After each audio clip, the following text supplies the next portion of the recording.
नमस्कार, मैं हूं शशांक। आप देख रहे हैं H24। आइए देखते हैं खबरें विस्तार से। मिलते हैं ब्रेक मैं के आपको बाद। बताता हूँ एक ऐसा स्कूल जहाँ पर रखा जाता है आपसे भी ज्यादा आपके बच्चों का ख्याल। जी हाँ, 30 साल का अनुभव साझा करेंगी आपके बच्चों के साथ। उनका रखेंगे पूरा ख्याल आपसे भी ज्यादा। तो देर किस बात की, एडमिशन ओपन है, लेकर आइए ना अपने बच्चों को। मचकिंग एक ऐसा स्कूल है जहाँ पर बच्चों का बहुत ही ख्याल रखा जाता है। मेरा नाम माधुरी है। मैं जागृत आदिवासी दलित संगठन की कार्यकर्ता हूँ। हमारा संगठन निमाड़ के जिलों में कार्यरत है। 25 साल से हमारा संगठन काम कर रहा है। आदिवासियों के, ये पूरा आदिवासी बहुल्य क्षेत्र है, इस आदिवासियों के कानूनी और संवैधानिक अधिकारों के लिए, और साथ में ग्राम सभा आधारित विकास और जल जंगल जमीन के संरक्षण के लिए। और हम लोग यहाँ पर काम कर रहे हैं। हमारा संगठन बड़वानी ज़िले में शुरू हुआ था।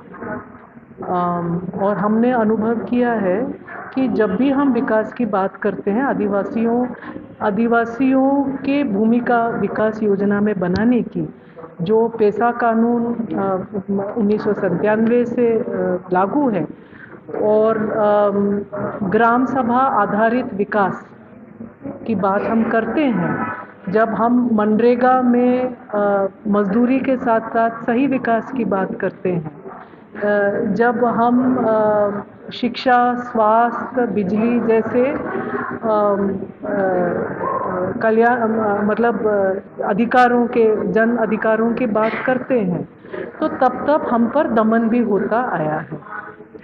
हम शांतिपूर्ण आंदोलन करते हैं, अनुशासित आंदोलन करते हैं, लेकिन जो एक भ्रष्ट तंत्र है, जो एक स्वार्थी जो तंत्र है, जो चाहता है कि आदिवासियों की आवाज़ को कुचलने, जो चाहता है कि आदिवासी ये सब सवाल नहीं कर पाएं अपने विकास के बारे में, वो दमन करता आया है।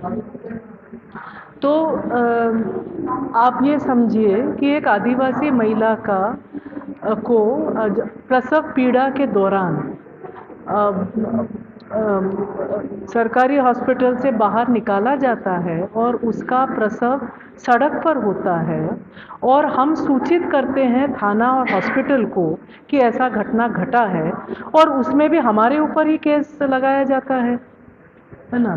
जब जब हम मनरेगा के कानून का सही क्रियान्वयन का मांग करते हैं, जब हम पूरे मनरेगा के तहत पूरा मजदूरों का भुगतान, समय का भुगतान का मांग करते हैं, तब हमारे ऊपर केस लगाया जाता है। जब हम कहते हैं कि ग्राम सभा तय करेगा कि ग्राम में क्या विकास होगा और जो कानून है, तब हमारे ऊपर केस लगाए जाते हैं। जब हम बोलते हैं कि कोई अवैध खदान चल रहा है जिसको ग्राम सभा मना कर रहा है, और उस अवैध खदान को रोकने के बजाय संगठन के कार्यकर्ताओं पर केस लगाया जाता है। तो जब जब लोगों ने अपने संवैधानिक और कानूनी अधिकार मांगे और बुलंद आवाज में मांगे, उनके ऊपर ये दमनात्मक कार्रवाई चलती आई है। बुरहानपुर के मामले में भी यही है। जब आदिवासियों ने वन अधिकार का मांगा, वन अधिकार कानून का प्रचार किया, वो जब खड़े होके बोले कि हमें मालूम है कि वन अधिकार कानून में क्या प्रावधान है और आप जो कर रहे हैं वो उस कानून का उल्लंघन है। जब आदिवासी बोलते हैं कि आप हमें बेदखल नहीं कर सकते हैं, जब आदिवासी खड़े होते हैं उनके ऊपर हुए अत्याचारों के खिलाफ, तब इस आवाज़ को कुचलने के लिए हमारे ऊपर दमन किया जाता है। हाल ही का सबसे ताज़ा मामला है कि जब हमने बुरहानपुर ज़िले में 8 अक्टूबर से निरंतर चलते हुए वन कटाई का विरोध किया, जब हमने बोला कि 15,000 से 20,000 एकड़ जंगल कट चुका है और प्रशासन मौन क्यों है, और प्रशासनिक मिलीभगत का हमने सवाल उठाया। हमने बोला कि प्रशासन के मिलीभगत के बिना इतने बड़े पैमाने पर जंगल कट ही नहीं सकता है और प्रशासन इस कटाई के लिए पूरी तरह से जिम्मेवार है। तब हमारे ऊपर दमनात्मक कार्रवाई किया जा रहा है, हमारे कार्यकर्ताओं को गिरफ्तार किया जा रहा है, मुझे जिला बदर का नोटिस भेजा गया है। और जिस वन कटाई के खिलाफ हम आवाज़ उठा रहे हैं, जिस वन कटाई का हम विरोध कर रहे हैं, उसी वन कटाई के मामले में हमें उलझाया जा रहा है। तो इससे ज़्यादा क्या स्पष्ट हो सकता है कि वन कटाई जो है प्रशासन द्वारा ही किया जा रहा है। प्रशासन ने स्वागत करना चाहिए था, जो आदिवासी वन कटाई को रोकने के लिए खड़े हो रहे थे उनका स्वागत करना था, अगर वो ईमानदार होते तो। लेकिन क्योंकि वो बेईमान है, क्योंकि उनके मिलीभगत के कारण ही ये जंगल कट रहा है, तो वन कटाई के विरोध करने वाले आदिवासियों पर ही दमन किया जा रहा है। तो ये इससे स्पष्ट होता है कि कटवा कौन रहा है। और इसमें हम ये भी कहना चाह रहे हैं कि शासन को, माननीय मुख्यमंत्री जी को मालूम है कि जंगल कट रहे हैं, माननीय वन मंत्री उनका इलाका ही है, उनको अच्छे से मालूम है कि जंगल कट रहे हैं, माननीय गृह मंत्री को मालूम है कि हिंसा के साथ जो है जंगल कट रहे हैं, फिर भी जो है कार्रवाई नहीं हो रही है। तो ये बहुत बड़ा सवाल खड़ा करता है कि हमारे जंगल को कौन बचाएगा और कटवा कौन रहा है। जैसे कि आदिवासियों को बहुत पैसा आता है, सरकार पैसा खर्च भी करती है, लेकिन आदिवासियों का पैसा नहीं पहुंचता है और उनके नाम पर जरूर खर्च किया जाता है। तो अब ये तो बिल्कुल सही बात है, करोड़ों रुपए जो आदिवासियों के नाम से आ रहा है उसमें से 1% भी उनके पास नहीं पहुंच रहा है। वो आदिवासी जो है पलायन कर रहे हैं। मध्य प्रदेश के अधिकांश गांव के आप देखेंगे कि सैकड़ों की संख्या में लोग अपने गांव से निकल चुके हैं मजदूरी के खोज में। कोई गुजरात गया है, कोई दिल्ली गया है, कोई महाराष्ट्र गया है, कोई कर्नाटका तक गए हैं। मतलब मध्य प्रदेश के आदिवासी कर्नाटक और तमिलनाडु तक जा रहे हैं काम के खोज में, और वहाँ लगभग बंधुआ मजदूरी की स्थिति में रह रहे हैं।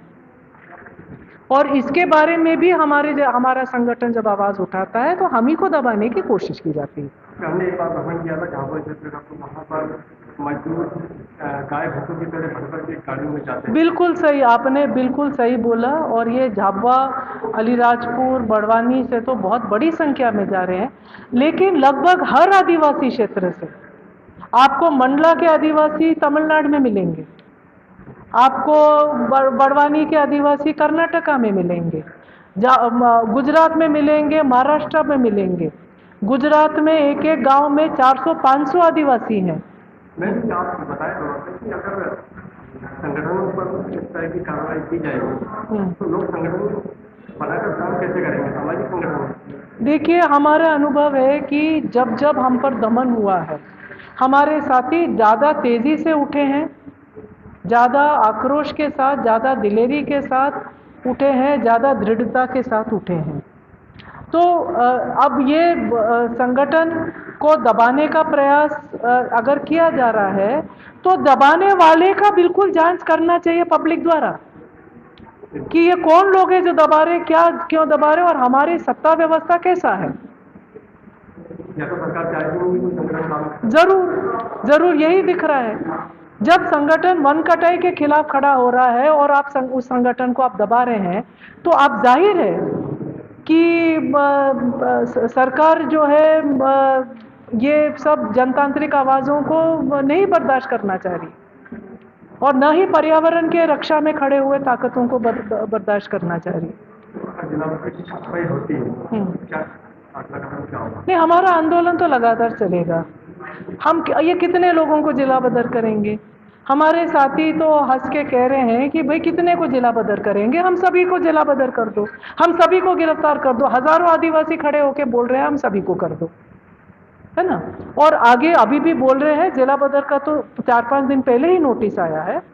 तो ये जाहिर है कि ये तो आंदोलन चलेगा। पहले बड़वानी जिले में जब जिला बदर का नोटिस इसी प्रकार से हमारे साथियों को दिया गया तो पूरे आदिवासी समाज सड़क पर आके एसपी और कलेक्टर को जिला बदर का नोटिस दिया कि आप बताइए कि आपको क्यों ना जिला बदर किया जाए कि आपने जो विकास में इतना बड़ा आपका फेलियर है, वो पूरे जो है वो गिनाते हुए कि भाई जिला बदर तो आपको होना चाहिए, क्योंकि ना रोजगार है, ना पानी है, ना खेत में कोई कमाई है, ना स्कूल है, ना अस्पताल है।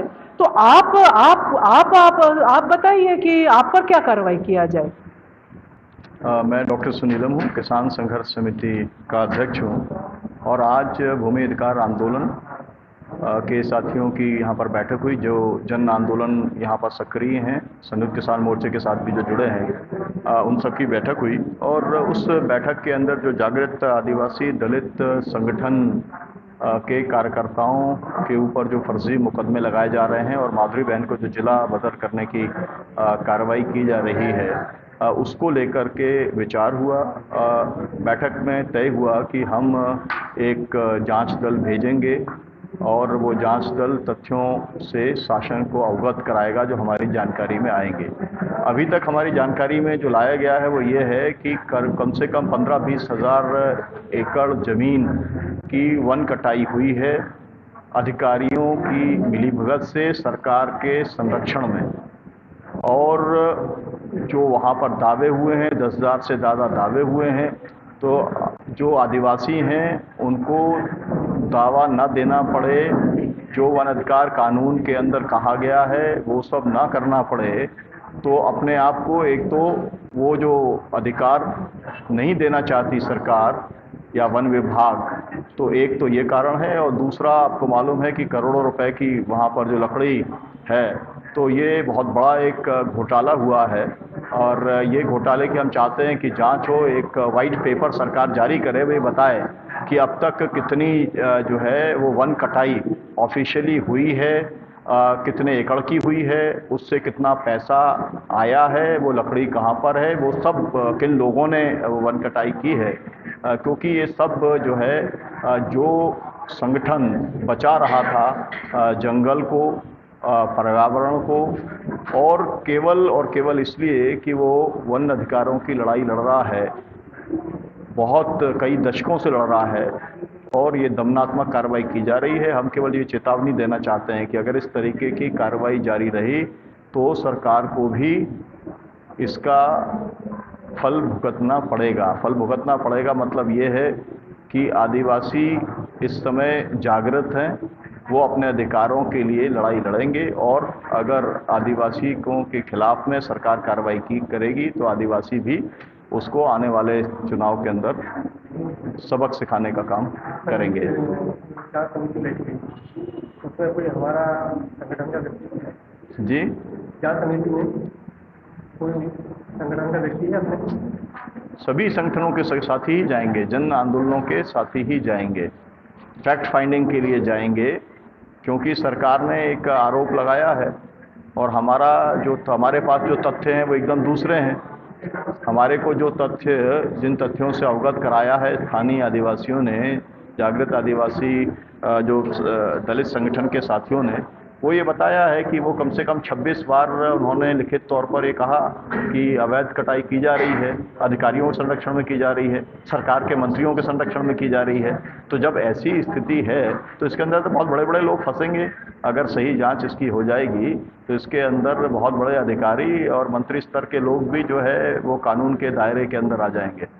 अब आप तो देख रहे हैं जांच एजेंसियां तो जैसा जेब के अंदर हैं, लेकिन इसीलिए हम लोग जो है अपना जन संगठनों का जांच दल भेज रहे हैं ताकि सच्चाई सामने ला सके। लेकिन हम ये भी चाहेंगे कि सरकार अपना श्वेत पत्र तो लाए ताकि हमें ये तो मालूम पड़े कि कितना कटा है। हम कह रहे हैं कि 15-20 हज़ार एकड़ कटा है, वो कितना कह रहे हैं और उससे कितना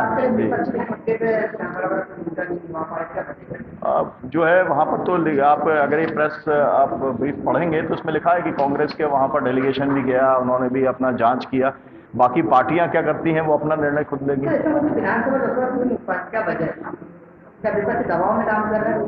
नहीं, दबाव में तो क्या काम करेगा, लेकिन हम लोग जो है आगामी सत्र के लिए जो प्रतिपक्ष के नेता हैं डॉक्टर गोविंद सिंह, हम उनसे मुलाकात करेंगे और हमें पक्का भरोसा है कि वो उसे सदन के अंदर ज़रूर उठाएंगे। सर, आप हमेशा आदिवासी की आवाज़ बन के उभरे हैं, आज हालात कुछ हो रहे हैं, आपकी बात जब ये हमारी आवाज़ तो हर समय कुचलने का काम हुआ है। जो भी सरकार रही है उसने आवाज़ को कुचला है। हमारे साथियों के ऊपर बराबर जलाबदर की कार्रवाई होती रही है, तो आज माधुरी बहन के ऊपर हो रही है। तो ये तो बहुत सारे लोगों को जलाबदर जब उनका हुआ उसके खिलाफ में ही लड़ती रही। जब भी दमन हुआ तो ये उसके खिलाफ संघर्ष करती रही। तो इसलिए आप इनको भी जो है इस दमन का शिकार बनाया जा रहा है। बिल्कुल, संविधान, लोकतंत्र खतरे में है, संविधान खतरे में है, देश खतरे में है, और इसलिए भारतीय जनता पार्टी की सरकार को हटाना जरूरी है। बिल्कुल, और वही जागरूकता लाने का काम जन संगठन कर रहे हैं। इसीलिए हम लोगों ने भूमि अधिकार आंदोलन बनाया हुआ है, इसीलिए संयुक्त किसान मोर्चा बना है, इसीलिए हम लोग सड़कों पर लड़ने का काम करते हैं। अब दीजिए मुझे इजाज़त। नमस्कार।